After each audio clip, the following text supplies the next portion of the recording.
actually have to be there?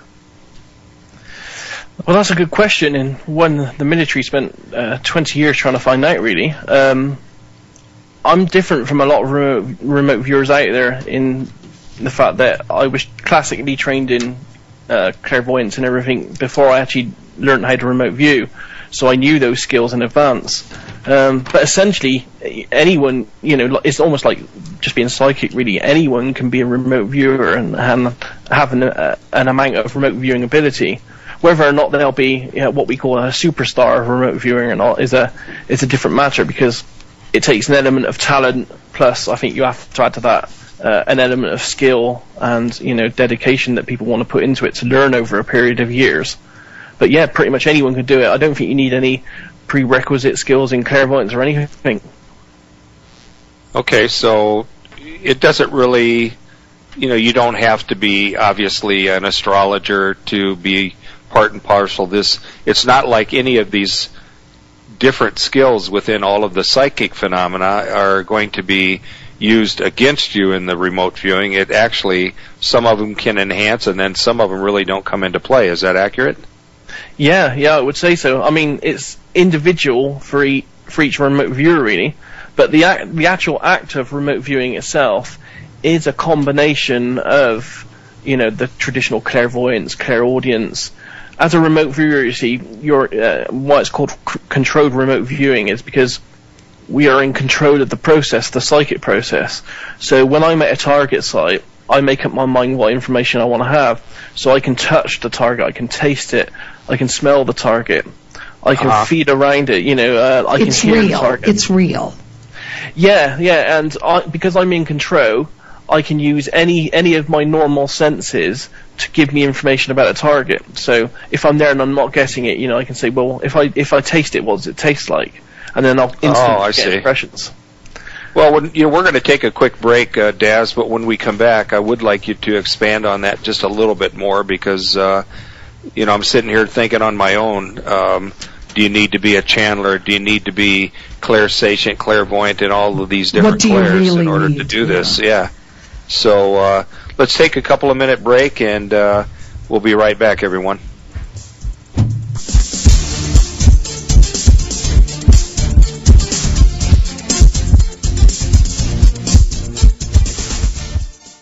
Hi, this is Jessica Dorvaj, host of the Where Is My Guru show, and you are listening to Hear Women Talk Radio. Hi, I'm Annette Martin. Have you had a psychic experience or encountered a ghost and don't know how to explain it?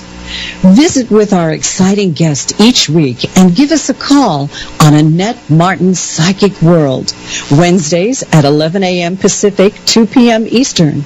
Call or drop into our chat room at Annette Martin's Psychic World on HearWomenTalk.com. Hi, folks. This is private investigator Vicki Childs, host of the Vicki Childs Show on Hear Women Talk Radio. How safe is your cell phone? Is someone listening to all your calls or reading your text messages? How about your computer? Is someone watching all of your keystrokes? Or do you want to know what your child, your employee, or your spouse are doing on a computer or cell phone? If you need computer or cell phone forensics, do what I do. Talk to Steve Abrams at abramsforensics.com. Steve is a highly respected and skilled forensics expert as well as an attorney. Contact Steve Abrams for a free 15-minute consultation at abramsforensics.com. That's abramsforensics.com, or click on the Abrams Forensics banner ad on Hear Women Talk and use promo code HWT. Tonight, take an adventure on the Myrtle Beach Ghost Walk. Explore the haunted swamps where alligators and the ghosts from long ago still reside. Stroll across floating walkways beneath the Spanish moss as your pirate guide leads you by lantern and shares 13 spooky tales along the way.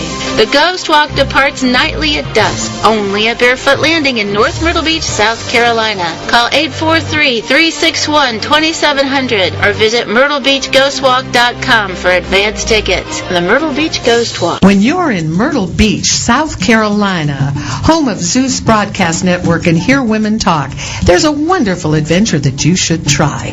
Carolina Safari Jeep Tours. Go to www.carolinasafari.com and check out Carolina Safari. Mention Hear Women Talk and get a discount from Carolina Safari Jeep Tours. See another side of Myrtle Beach. Get wild with wildlife. Explore history, nature, and mystery on a Carolina Safari Jeep Tour. Hi, my name is Jesse Jordan with Further Faster Initiatives, and you're listening to Hear Women Talk Radio.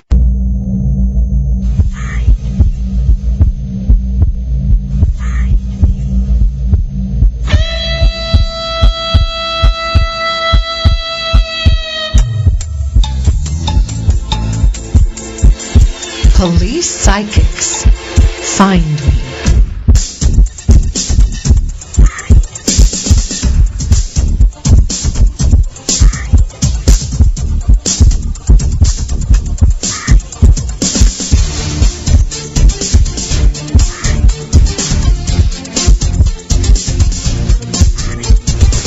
Welcome back, everyone. This is Kelly Snyder and Valerie Graham with Findme, Police Psychics, and More. We have as our guest today Daz Smith, who is a CRV, and in the world of CRV, that's Controlled Remote Viewer. And when we left for the break, Daz, we were talking a little bit about the fact that there's so many different types of skill levels out there in the psychic world. And I think I mentioned before break that, you know, you don't necessarily have to be an astrologer. You don't have to be a channeler in order to get into this. What are, you know, at least one or two of the psychic abilities that really would help in the remote viewing world? Okay, psychic abilities. I mean, any of them really. Clairvoyance would be good, I guess. You know, or if you have in your past experienced cases of really good gut instinct or intuition, that's the most important thing. Because as a remote viewer, all we do is essentially, once you're trained in the techniques, and in CRV, it's essentially a six-stage process I go through each time I do a project. The only tools I need are myself just sat at an empty space, you know, a desk or table, wherever I can find, a stack of white paper and a black pen. That's the only tools I need. Well, it sort of begs the question in my world, since I've never done it and don't really know that much about it, but it begs the question, can anyone do this? I mean, if someone has zero intuitive skills, can they actually learn the art of doing remote viewing or controlled remote viewing? Yes, they can definitely learn the art, but you have to also bear in mind that, you know, natural talent will always be a factor. So, you know, as in anything, as in any gift, yes. Now, you had a gift, did you not, at a very early time in your life? I did, yes. The paranormal gift? Yeah, I come from a heavily psychic family. My mother is a clairvoyant healer, medium.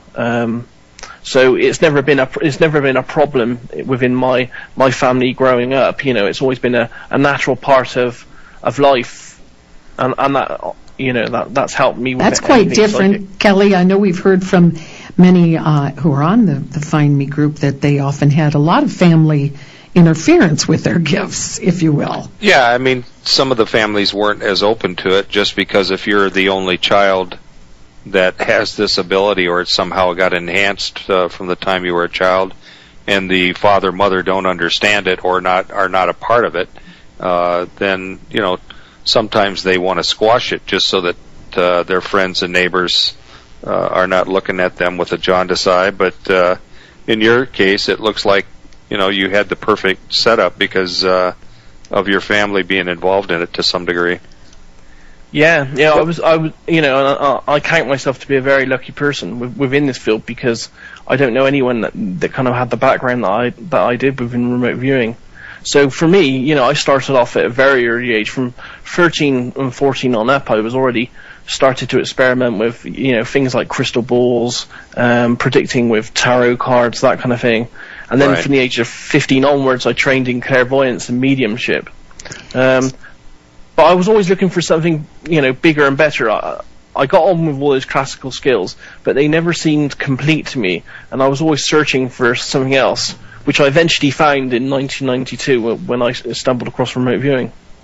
So what, I was going to ask you, what this, the Farsight Institute, is that something that came later down the road after you started the remote viewing training?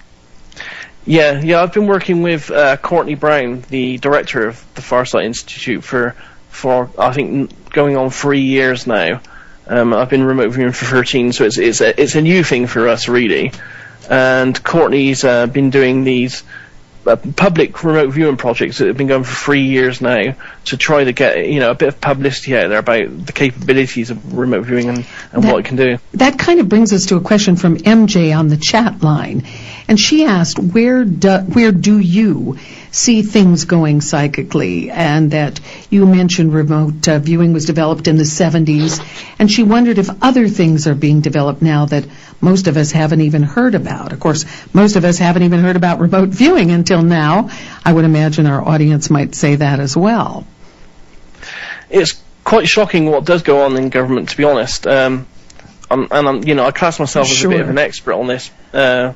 In a couple of years ago, the CIA released 89,000 pages of top secret documents, and these top secret documents detailed the remote viewing and paranormal studies they've been doing since 1972. And within all this experimentation, we have a subset which is remote viewing, which they spent quite a lot of their time on.